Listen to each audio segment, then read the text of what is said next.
Modern psychology and neuroscience, we are told, are noble sciences. They're presented as keys to unlocking human potential, healing trauma, and understanding the conscious mind. Yet beneath this benevolent surface lies a far more unsettling truth, one rarely spoken of in lecture halls or clinical settings. These very disciplines are being systematically repurposed, not for liberation, but for control. They're being retooled into a sophisticated arsenal for engineering human behavior, managing populations, and, most disturbingly, disabling the capacity for independent thought.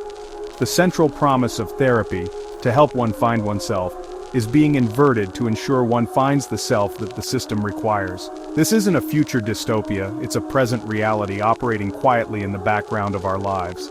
The most powerful insight isn't that this is possible, but that it is already happening, deployed with chilling precision against individuals deemed problematic, non-compliant, or simply inconvenient. The tools are varied, their names sounding like something from science fiction: neurolinguistic programming, reward and punishment mapping, predictive programming, and subliminal priming. These are not just theoretical concepts, they're active methodologies. They form the bedrock of a new kind of warfare, one waged not on a battlefield with bombs and bullets, but in the silent internal landscape of the human psyche. The objective is not to kill the body, but to conquer the will, to make a person an unwitting participant in their own subjugation, all while believing they are making their own choices. This subtle invasion of the self is most clearly observed in its most extreme and personalized applications. I'm talking about the nexus of clinical narcissism and the bizarre, terrifying phenomenon of organized or gangstalking. Here, the abstract theories of psychological control become terrifyingly concrete. A narcissist, with their innate need to dominate and manipulate, acts as a natural field commander for these tactics. They intuitively understand how to map a target's emotional responses, creating a personalized Skinner box of rewards and punishments to shape their behavior. The organized group, or gang, serves as the delivery mechanism, a distributed network that ensures the psychological pressure is relentless, inescapable, and crucially, deniable. The connection is direct and deeply disturbing. The science that was meant to diagnose and treat a personality disorder like narcissism is now providing the very playbook for it to flourish on a wider, more organized scale. The techniques used to destabilize a target in a gang-stalking campaign are a direct application of psychological principles. They isolate the individual, erode their sense of reality, and condition them into a state of learned helplessness. It's a slow, methodical dismantling of a person's identity, piece by piece, using the very tools that were supposed to help put them back together. The stalking is not just physical, it is profoundly psychological, an invisible siege laid against the mind itself. Neurolinguistic programming, or NLP, started as a therapeutic model. It was designed to understand how language affects our brains and our behavior. The founders believed that by changing our words, we could change our reality. It has an optimistic, self-help feel to it, but like any powerful tool, its application depends entirely on the user's intent. In the hands of a controller, NLP becomes a method for scripting another person's reality without their consent. It's about carefully choosing words, tones, and gestures to anchor specific emotional states to certain triggers. Think of it as installing invisible buttons on a person's psyche. Buttons that you, and only you, know how to press to get a desired reaction. In the context of organized stalking, this technique is weaponized with devastating effect. The handlers or perpetrators, often working in coordinated teams, learn the target's unique linguistic and emotional triggers. They might overhear a word the target associates with a past trauma or a deep-seated fear. This word is then strategically repeated by strangers in public places: a cashier, someone on a bus, a passerby. This is known as anchoring. The word becomes a key that unlocks a state of anxiety or paranoia on command. The target begins to feel as though the world is conspiring against them, that their private thoughts are being broadcast because the language of their inner life is being mirrored back at them by an apparently hostile environment. This process is insidious because it operates just below the threshold of provable harassment. How can you complain to the police that several strangers used the word collapse in your hearing throughout the day? It sounds paranoid, which is precisely the point. The goal is to make the target question their own sanity, to gaslight them on a societal scale. NLP provides the syntax for this gaslighting. Another technique is pacing and leading, where the stalkers first mirror the target's behavior or emotional state, pacing, to build a subconscious rapport and then subtly shift their own behavior to lead the target into a different state, usually one of confusion, fear, or submission.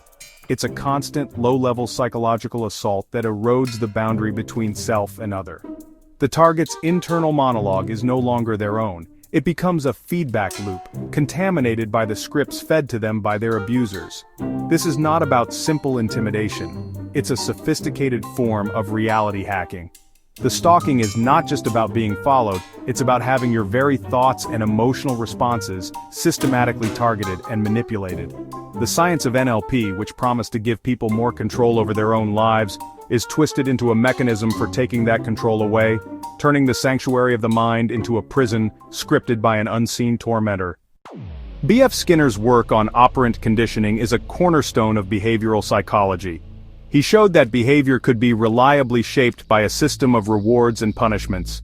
Put a rat in a box, and you can teach it to press a lever for a food pellet, or to avoid a lever that delivers an electric shock. It's a simple, powerful principle. Now imagine scaling that box to the size of a society. Imagine the rewards are not food pellets, but social approval, promotions, or digital likes. Imagine the punishments are not electric shocks, but social ostracism, job loss, public shaming, or the constant unnerving feeling of being watched. This is the Skinner box society, and we are all its subjects. This framework of reward and punishment mapping is the engine of organized stalking. The entire campaign is a meticulously crafted conditioning program designed to modify the target's behavior. Every action the target takes is monitored and met with either a positive or negative reinforcement. If they try to document the harassment, the stalking intensifies, a punishment. If they stay home and isolate themselves, the overt harassment might lessen slightly, a reward for compliant, self-destructive behavior. This creates a powerful, invisible fence around the target's life, training them to avoid certain actions, people, or even thoughts that the handlers deem undesirable. Consider the workplace, a common arena for this type of abuse. A target who speaks out against corruption might find themselves subjected to a campaign of mobbing, a form of collective bullying orchestrated by management or peers. Their work is scrutinized unfairly, they are excluded from meetings, and false rumors are spread about them. This is punishment. Meanwhile, a compliant colleague who remains silent is praised and promoted. This is a reward. The entire workforce observes this dynamic, and the lesson is clear: do not challenge authority. The target of the mobbing is not just being punished, they're being used as a living example to condition the behavior of everyone else. This system is profoundly effective because it hijacks our most basic survival instincts. Our brains are wired to seek pleasure and avoid pain, to seek social belonging and avoid rejection. The perpetrators of this psychological stalking exploit this fundamental wiring. They turn a person's own neurology against them.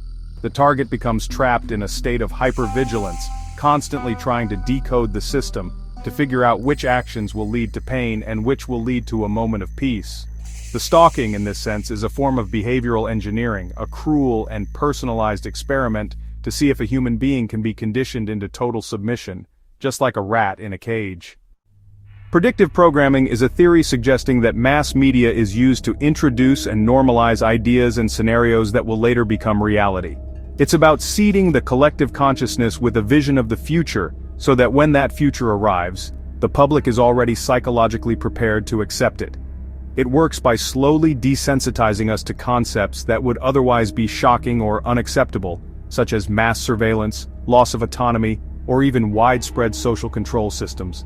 Films, television shows, and news reports present these ideas as fiction or as distant possibilities, familiarizing us with the language and imagery of control long before it is fully implemented. This technique creates a fertile ground for psychological operations like organized stalking to take root. For decades, popular culture has been saturated with stories of paranoia, conspiracy, and unseen forces manipulating individuals. We see characters in films who are monitored, followed, and told it's all in your head. When a real-life target of organized stalking tries to explain their experience, their story sounds uncannily like one of these movie plots. This is not an accident. The listener, already programmed with these fictional narratives, is predisposed to dismiss the target's real-life account as fantasy, delusion, or a symptom of mental illness. The programming provides a pre-packaged framework for disbelief. The stalking campaign itself then functions as a form of personalized predictive programming for the target. The handlers will often telegraph their future actions, leaving bizarre clues or making veiled threats that only make sense in retrospect. For example, they might vandalize the target's car in a specific way, and a week later, the target sees the exact same type of vandalism depicted in a TV show or a news story. This creates a profound sense of unease and a feeling that the abusers are omniscient and all-powerful. It suggests that the target's life is a script that has already been written, and they are merely an actor playing out their designated role. This method serves to amplify the psychological torture by blurring the lines between reality and fiction, coincidence and conspiracy. The target is trapped in a funhouse mirror, where their life seems to be imitating art, an art that was designed to make their predicament seem unbelievable. The social stalking is therefore reinforced by a cultural narrative that has been carefully cultivated over years. Predictive programming ensures that when the system decides to isolate and target an individual, society will not be an ally. Instead, it will be a passive and often active participant in the target's gaslighting, having been conditioned to see the victim not as a person under attack, but as a character in a familiar story about paranoia. Subliminal priming is, honestly, one of the most subtle and unsettling tools in the psychological arsenal. It involves exposing a person to a stimulus, maybe an image, a word, or even a sound, so briefly or faintly that they don't consciously perceive it at all, but, the subconscious mind does register it, and this exposure can actually influence their later thoughts, feelings, and actions. It's kind of like the ghost in the machine of our perception. A hidden hand, really, guiding our choices without us even realizing it. Now, while there's a bit of debate about whether subliminal priming can actually compel someone to do something really specific or complex, like, say, buying a certain product, its power to nudge emotions and create associations is, pretty well documented. It can create a feeling of unease, a weird sense of familiarity, or even a vague attraction, all without the person ever knowing why. In the hands of those orchestrating stalking campaigns, subliminal priming becomes a tool for what's called ambient abuse. It's about creating an environment that just feels perpetually hostile or off, in a way the target can't quite put their finger on. This could involve using specific colors, symbols, or numbers that hold personal significance for the target. For example, if someone has a phobia of a particular insect, images of that insect might start popping up in peripheral places, on a flyer left on their car, maybe a t-shirt worn by a stranger, or even in a magazine left open at a cafe. Each of these instances, on their own, is totally deniable as a coincidence. But the cumulative effect? It's a constant, low-grade activation of the target's fear response. This technique is used to maintain a state of psychological stress. The human brain, after all, is a pattern recognition machine. When it starts to detect a recurring, meaningful pattern that seems to have no logical cause, it triggers a state of alert. Subliminal and semi-subliminal priming really exploit this function, keeping the target's nervous system in a near-constant state of fight or flight. Over time, this chronic stress impairs cognitive function, weakens the immune system, and makes the target more vulnerable to suggestion and manipulation. The stalking, then, becomes this pervasive atmosphere of menace, an invisible net, you could say, woven from seemingly insignificant details that only the target is actually primed to notice. Ultimately, this is a form of control that bypasses the conscious, critical mind. It doesn't try to persuade the target with arguments, instead it conditions them on a subconscious level. It's almost like changing the background music of someone's life from a peaceful melody to a discordant, unnerving score. The target feels that emotional shift, but they can't point to the source of the discord. This makes them feel alienated not only from their environment but also from their own emotional responses. Institutional or social stalking leverages this to perfection, creating a world for the target that is subtly but pervasively tailored to keep them in a state of perpetual, unexplained distress. At the heart of so many organized control systems, whether it's a toxic family, a corrupt corporation, or even a totalitarian state, you'll often find the psychological profile of the narcissist. Narcissistic personality disorder is characterized by an excessive need for admiration, a disregard for others' feelings, an inability to handle criticism, and this deep sense of entitlement. But here's the thing. Narcissists possess a kind of predatory understanding of human emotion, not for empathy, but for exploitation.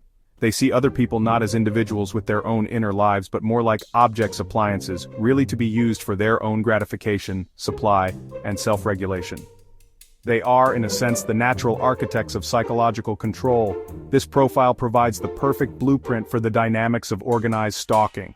A high-level narcissist, maybe a boss, a community leader, or an ex-partner, often orchestrates these campaigns. They're masterful at recruiting others to their cause, creating what you might call a proxy army or a flying monkey network to carry out the harassment. They do this by playing the victim, fabricating elaborate stories about the target to paint them as unstable, dangerous, or somehow deserving of punishment. They're charismatic and very convincing, able to mirror the values of those they want to recruit, making them believe they're on the side of justice or righteousness. In reality, though, these people are just tools in the narcissist's private war. The structure of the stalking campaign actually mirrors the narcissist's inner world. It's built on a foundation of gaslighting designed to make the target doubt their own perceptions and sanity, a tactic narcissists use all the time in one-on-one relationships. The campaign's reliance on public shaming, rumor-mongering, and social isolation is really just a projection of the narcissist's own deep-seated fear of being exposed and abandoned. By inflicting this on someone else, they exert a perverse kind of control over their own anxieties. The stalking becomes this grand externalized drama that allows the narcissist to feel powerful, in control, and most importantly superior. When this dynamic gets embedded within institutions, it creates a system of institutional stalking. A narcissistic manager can turn an entire department against a single employee. A corrupt police department can use its resources to harass a whistleblower. In these scenarios, the institution itself starts to function like a single malignant narcissist. It uses its authority and resources to isolate, discredit, and psychologically break the individual who threatens its fragile ego and public image. The science of control is simply the toolbox. The narcissistic personality is the hand that wields it, driven by an insatiable hunger for dominance and a terrifying lack of human empathy. Gangstalking, or organized stalking, is where all the abstract theories of psychological control converge and become a lived, waking nightmare for the target. It's the practical application, the field test of behavioral engineering. It's a systematic, coordinated campaign of psychological terrorism carried out by a group against a single individual. The methods are a blend of overt and covert harassment, designed to be cumulative, relentless, and to create plausible deniability. The goal isn't to physically harm, but to destroy them mentally, socially, and financially, to induce psychological collapse. The tactics directly implement NLP, operant conditioning, and subliminal priming. The so-called street theater, where stalkers stage bizarre events around the target, is live-action gaslighting. The constant surveillance, being followed on foot in cars, having neighbors watch and report every move, is punishment mapping designed to induce paranoia and social isolation. Synchronized phrases, colors, or noises are weaponized NLP and subliminal priming, breaking down reality and personal boundaries. It's a full-spectrum assault on senses and psyche. What makes this uniquely terrifying is its social dimension. It's not just one abuser, but a network. This includes neighbors, co-workers, and strangers, coordinated by central handlers. This creates an informal social control group with malicious intent. The target is trapped in a hostile social matrix. Every interaction becomes a potential threat. Their community fabric is turned against them, creating a panopticon where they're the sole inmate and guards are indistinguishable from the public. This serves as the ultimate laboratory for refining social and psychological control. If these techniques dismantle one individual, they can scale up to manage larger populations. The gang stalking target is a prototype. They're the canary in the coal mine, experiencing concentrated behavioral engineering deployed across society. Understanding gang stalking isn't about conspiracy theories. It's about seeing the raw application of control science and recognizing its terrifying implications for everyone. While gang stalking often seems like a decentralized, almost anarchic form of harassment, it frequently finds its most powerful expression when it's backed by an institution. This is institutional stalking, a phenomenon where the resources, authority, and legitimacy of an organization are weaponized against an individual. This can be a corporation silencing a whistleblower, a government agency targeting a dissident, a university retaliating against a researcher, or a police force harassing an activist. The institution provides the structure, funding, and most importantly, the cover of legitimacy for a campaign of psychological destruction that would otherwise be seen as criminal. The tactics are often more sophisticated than those used by civilian groups. An institution can initiate frivolous lawsuits to drain the target's finances. it can use its connections to the media to launch a smear campaign, destroying the target's reputation. It can place the target on blacklists, making it impossible for them to find work. It can manipulate psychiatric systems to have the target misdiagnosed and discredited as mentally ill. The ultimate form of gaslighting sanctioned by medical authority. The institution's power lies in its ability to make the abuse look like standard bureaucratic procedure. The harassment is laundered through paperwork, official policies, and legal formalities. The psychological impact on the target is profound. When you're being stalked by individuals, you can hold on to the belief that the system will protect you. But when the system itself is the stalker, there's nowhere to turn. The very entities that provide justice and protection, the police, the courts, the medical establishment, become instruments of the abuse. This creates an overwhelming sense of hopelessness and entrapment. The target is not just fighting people, they're fighting a faceless, powerful bureaucracy that has the law, the money, and public perception on its side. This form of systemic abuse is the logical endpoint of a society that prioritizes control over freedom. It demonstrates how psychological manipulation techniques, once integrated into powerful organizations, can be used to enforce compliance and eliminate dissent with terrifying efficiency. The individual being stalked by an institution is experiencing a microcosm of totalitarianism. Their struggle is a stark warning of what happens when behavioral engineering becomes the standard operating procedure for the very systems that govern our lives. The principles of psychological control have found their most fertile and expansive new territory in the digital realm. Our online lives are lived within a structure that Jeremy Bentham could only have dreamed of, the digital panopticon. Every click, every search, every like, every conversation is monitored, collected, and analyzed. But unlike Bentham's prison, this surveillance isn't just for observation. It's for active, real-time behavioral engineering. The data we provide is used to build a psychological profile of us, a digital twin that's then used to predict and influence our behavior, often for commercial or political gain. The tools of the past, subliminal priming, NLP, reward mapping, are now supercharged by algorithms. Your social media feed is a finely tuned Skinner box delivering rewards, likes, shares, positive comments to keep you engaged and subtly punishing you with a lack of engagement when you post content that deviates from the platform's preferred narratives. Predictive algorithms don't just show you what you want to see, they show you what they want you to become. They can slowly shift your opinions, guide your purchasing decisions, and even shape your emotional state by controlling the content you're exposed to, creating personalized echo chambers and filter bubbles. This digital environment is the perfect medium for organized stalking to metastasize. Stalkers can use social media to monitor their target's every move, emotion, and social connection. They can create fake profiles to infiltrate the target's social circles, spreading rumors and isolating them from their support network. They can use targeted advertising systems to bombard the target with psychologically triggering content, ensuring the harassment follows them across the internet. The digital world becomes a seamless extension of the physical stalking, a place where the walls have ears and the screen is always watching, learning, and manipulating. The ultimate danger of this digital panopticon is the erosion of independent thought on a mass scale. When our information diet is curated by algorithms designed to maximize engagement and compliance, our ability to think critically withers. We're conditioned to react rather than reflect, to consume rather than create, and to conform rather than question. The silent, invisible stalking of our data and the subsequent manipulation of our feeds is a form of mass psychological conditioning. It's a system that disables dissent before it can even form, engineering a population that's docile, predictable, and profitable, all under the guise of providing a more personalized user experience. We have journeyed through the unsettling landscape of modern psychological control, from the intimate violence of narcissistic abuse to the vast, impersonal machinery of the digital panopticon. We've seen how the noble sciences of the mind are being systematically co-opted not to heal, but to engineer compliance.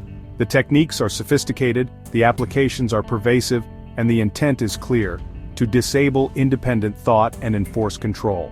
The phenomena of organized and institutional stalking aren't anomalies. They're the most acute symptoms of a much broader societal illness, a deliberate war being waged on individual autonomy. But to understand a system of control is the first step toward dismantling it.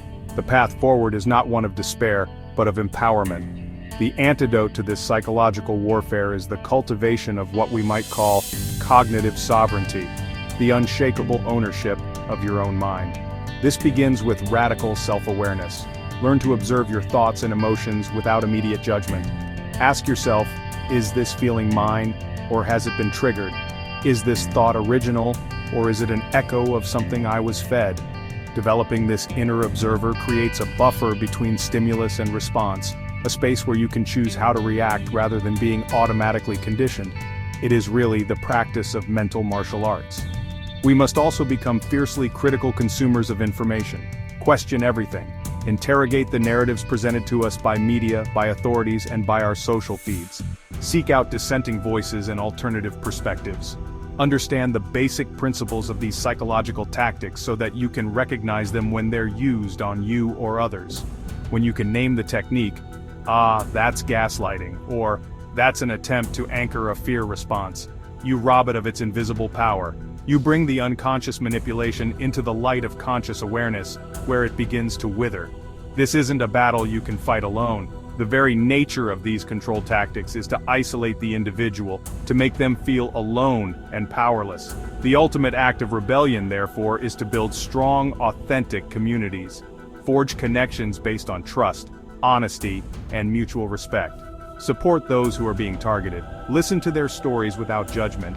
Amplify their voices. By rebuilding the social fabric that these systems seek to destroy, we create a collective shield of awareness and solidarity. The most sophisticated psychological operation is rendered impotent when faced with a community that refuses to be divided and refuses to be silent. Reclaim your mind. Defend your reality. The sovereignty of the human spirit depends on it.